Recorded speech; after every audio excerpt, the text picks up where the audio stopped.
With the latest on that plan. Thank you so much, Steve. And as the president prepares to head out on his bus tour to promote the plan, Congress seems no closer to heeding his repeated calls to, quote, pass this bill. Meanwhile, Senate Republicans have released their own jobs plan, so which one will eventually come out on top, if either of them? Joining us now for fair and balanced debate are Amos Snead and Kirsten Powers. Thank you both for coming in today. Good to be here. All right, so the plans have some commonalities, but there are some big differences. You know, the Republican plan calls for a balanced budget amendment, rolling back EPA regulations, rolling back the president's health care law. I mean, Kirsten, will they get anything done? Well, I mean, come on. Like, rolling back the president's health care law. I don't see Democrats voting for that. I don't see President Obama signing that. Right. So, while there are some commonalities, I think they are essentially very different approaches. Obama's bill, really, there is no reason, significant reason for Republicans to oppose it. It has a lot of stuff that Republicans like. It's largely tax cuts, the payroll tax cut, it's some infrastructure spending, extending unemployment. Their issue, I think, is, you know, they say they don't want to raise taxes to pay for any of the offsets. But overall, it's a good bill. It's something that Moody's has said would create jobs. And the Republican jobs bill has actually been given okay ratings, but the concern is it wouldn't do anything now. That it's sort of a good long-term plan, but it's not really going to help anything in the immediate term. And Amos, that price tag on the president's bill, $447 billion, paid for, you know, partially through tax hikes. Again, I can't see how you're going to sell the GOP on that. Well, I think you're right. The American people are demanding jobs. And if you look at House Republicans, in May, they rolled out a jobs plan. It's passed through the House, you know, a couple dozen bills, and then it's stalled in the Democrat-controlled Senate. So you've seen the House Republicans moving and trying to leave, but I think it's time for the president to actually compromise and work with them. Well, he's going to say the same about the other side, Kirsten. So how do they find any common ground? I mean, we've got this super committee at work on certain things that are aimed at, you know, the deficit and more long-term issues, but how do they find any kind of common ground on something that will work right now? Honestly, I don't feel like the Republicans want to find common ground, so I don't know how they're going to find common ground. It is not in good faith if you're going to put forward a bill saying you're going to repeal the president's health care plan. That's just not, this is not the place to do that.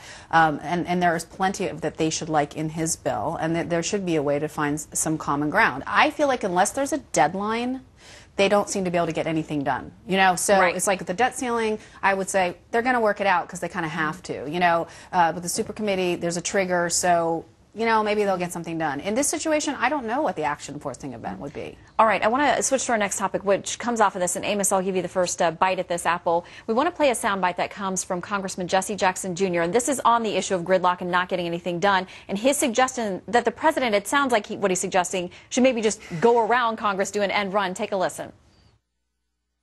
When we recognize that the Congress is in rebellion, I think the President of the United States will follow the correct course. He's doing that now. He's looking administratively for ways to advance the causes of the American people because this Congress is completely dysfunctional.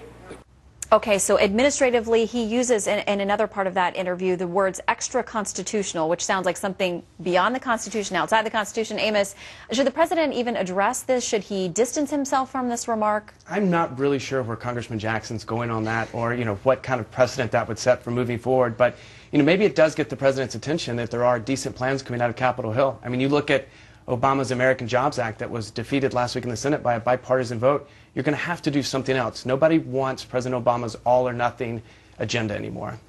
Does the president have to address those remarks, Kirsten, or do you think he just let him go by the wayside and say that's one congressman's opinion, we're not really going to get into that? Well, I mean, there's no real connection between them, so I don't feel like it's not like someone in his administration said it, or even a congressman that I think would, you know, that's in the leadership, for example, had said it.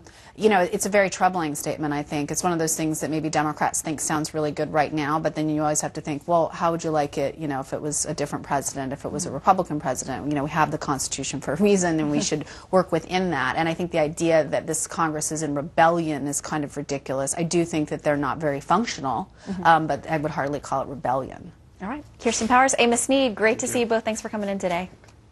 Well, still ahead. They have just released their third quarter fundraising, and the GOP presidential frontrunners are presenting their strategies. We're going to hear what Mitt Romney's senior advisor has to say about all that next. Don't let sore joints get in your way.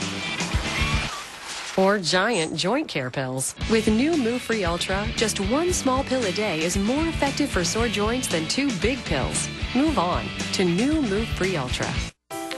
Chicken broccoli Alfredo. Mushroom smothered beef burgers. Hearty chicken and noodle casserole. So easy. You just need Campbell's cream of mushroom soup to make them and a hungry family to love them. Campbell's. It's amazing what soup can do. The road is not exactly a place of intelligence. Highway maintenance is underfunded, costing drivers $67 billion a year, and countless tires, which drivers never actually check because they're busy checking email. This is why we engineered a car that makes 2,000 decisions every second. The new Audi A6 is here. The road is now an intelligent place. There's only one bottle left. I've got to tell Susie. The vending machine on Elm is almost empty. I'm on it, boss. New pony? Sorry. We are open for business. Let's reroute Greg to Fresno. Growing businesses use machine-to-machine technology from Verizon Wireless. Susie, the vending machine. Already filled. Good luck. Because the business with the best technology rules. An airline has planes and people. And the planes can seem the same, so it comes down to the people. Because bad weather, the price of oil, those are every airline's reality. And solutions won't come from 500 tons of metal in the paint shop. They'll come from people. Delta people, who made us the biggest airline in the world and then decided that that wasn't enough. If you have Medicare, you may have questions. Do you have the right Medicare health plan? Are you saving money? Are you with a company you can rely on?